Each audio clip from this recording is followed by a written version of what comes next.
Вот сейчас покажу, как собирается пробковая кора. Вот вы видели пробковые деревья. И вот что с ними делают. Снимаю кору. Блин, у меня аж слезы на глазах наворачиваются, жалко. И потом это все нарастает.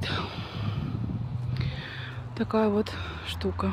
Очень жалко, очень грустно, но я вот хочу сделать кормушки. Я себе взяла там парочку, которая валялась, на полу. То есть сдирать это прям как кожу с человека, мне кажется.